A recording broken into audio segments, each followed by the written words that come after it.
సాక్ష్యం ఏంటంటే 2023లో దేవుడు మా పట్ల ఎంతో గొప్ప మేలు చేశాడు. మా బాబు వివాహ విషయంలో మేము మా కోడలు వాడి ఇంటికి నిశ్చితార్థానికి ఎంగేజ్మెంట్కి వెళ్ళడానికి అమావాస్య రోజు వెళ్ళాము. కానీ మా అత్త తరఫున కొంచెం వాళ్ళు హిందువులు, నువ్వేంటి ఇన్ని రోజులు ఇట్లా ఊరుకొని అమావాస్య రోజు నువ్వు ఎంగేజ్మెంట్ పెట్టుకున్నావంటే నేను అదేం ఆలోచించలా. దేవుడు అన్ని రోజులు మంచి రోజులుగానే సృష్టించాడు కదని నా మనసులో నేను అనుకున్నా, ఏం అవ్వదని అనుకున్నా. కానీ మా వాళ్ళు అందరూ నన్ను ఎంతో దూషించారు, కానీ నేను అయినను వెనకాడను.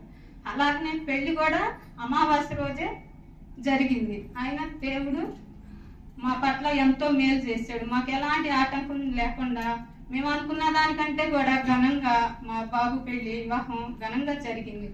అలాగనే వెంటనే మా కోడల్ని ఇక్కడికి వచ్చిన వెంటనే మా కోడలికి ఉద్యోగం కూడా చూపించాడు దేవుడు, మాకు సహాయం చేశాడు.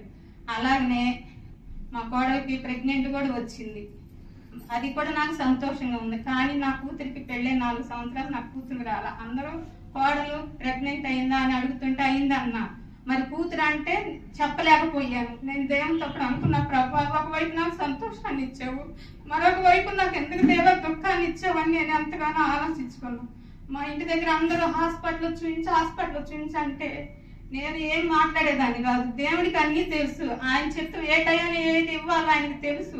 మనం హాస్పిటల్ చూపించినందువల్ల అది వచ్చేది కాదు, ఆయనకి తెలుసు కదా. ఆయన చిత్తం ఎలాగని జరగవలసినందు అలాగనే ఆ టైంలో జరిగిద్దని నేను ఎంతో ఇదయ్యాను.